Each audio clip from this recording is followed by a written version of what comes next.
प्यारे बच्चों, हमने जो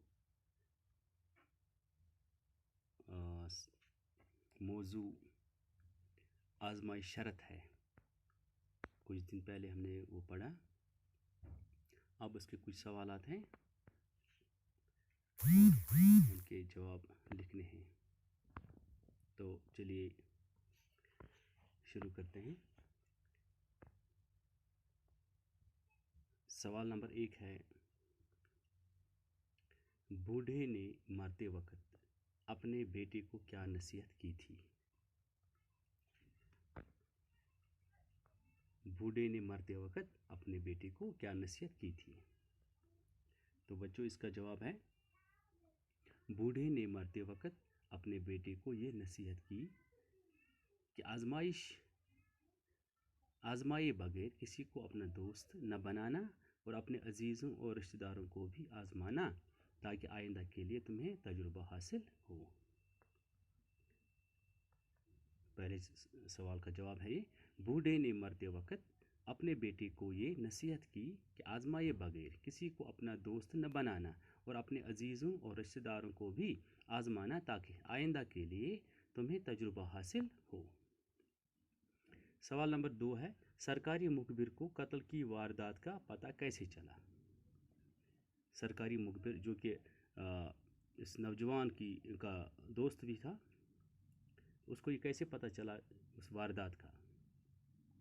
सरकारी मुखबिर जब नौजवान के घर में दाखिल हुआ तो उसने देखा कि नौजवान की बीवी के चेहरे पर हवाएं उड़ रही हैं और आंखें सुर्ख हो रही हैं। तो वो जान गया कि ज़रूर कुछ मामला है, और जब उसने पूछा कि सच्चाई क्या है तो नौजवान की बीवी फूट फूट कर रोने लगी और सारा किस्सा बता डाला। तो इस तरह प्यारे बच्चों, उस सरकारी मुखबिर को इस वारदात के बारे में पता चला। तो एक मरतबा फिर मैं ये जवाब आपको दोहराता हूँ।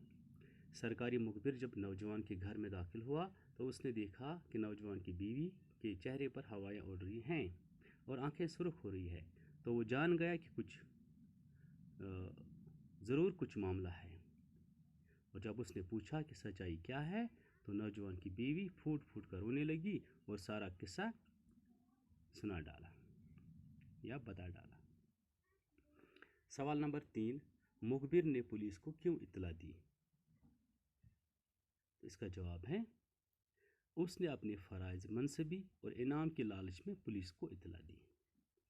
क्योंकि ये मुखबिर जो था, सरकारी मुखबिर, ये उस नौजवान का दोस्त था, तो उसको जब पता चला कि मकतूल के जो वारिस हैं उन्होंने इसके लिए इनाम का ऐलान किया, तो उस लालच में आकर उसने पुलिस को इत्तला दी। तो इसका जवाब है, उसने अपने फ़राइज़ मनसबी और इनाम की लालच में पुलिस को इत्तला दी। सवाल नंबर 4, नौजवान ने कत्ल का ढोंग क्यों रचाया था?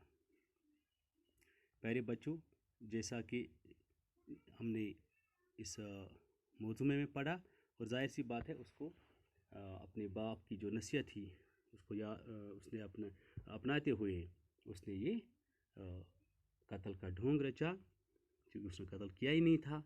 तो इसको अब किसी को आजमाना ज़रूर था, तो सबसे पहले उसने अपनी बीवी और दोस्त को आजमाया। तो यही वजह थी कि उसने कत्ल का ढोंग रचाया था। तो इसका जवाब है, नौजवान ने अपनी बीवी और दोस्त को आजमाने के लिए कत्ल का ढोंग रचाया था। नौजवान ने अपनी बीवी और दोस्त को आजमाने के लिए कत्ल का ढोंग रचाया था। सवाल नंबर 5, इस कहानी से हमें क्या सबक मिलता है? प्यारे बच्चों, एक अहम सवाल है कि हमें इस कहानी से क्या सबक मिलता है। तो इस कहानी से हमें ये सबक मिलता है कि हम पहले आजमाइए, फिर किसी को अपना दोस्त बनाएं।